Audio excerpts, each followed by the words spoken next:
Inday. Ma, ano na? Alas 6 na. Hindi ka ba papasok?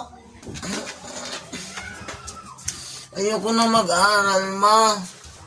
At ano na naman yung kadramahan mo?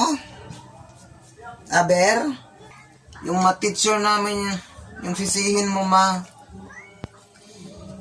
Dahil sa kanya, titigil na ako. At nandamay ka pa talaga, no? Ng ibang tao? Siya naman talaga, ma, eh. Mantakin mo, ma, mula grade 7 hanggang ngayon, grade 12 na ako. Si ex pa rin yung pinapahana. Mas sinaktan niya ako, ma. Nang dahil sa kanya, nagkalitsi-litsi yung grado ko. Tapos, ipapahana pa yung value ni ex. No way. No way.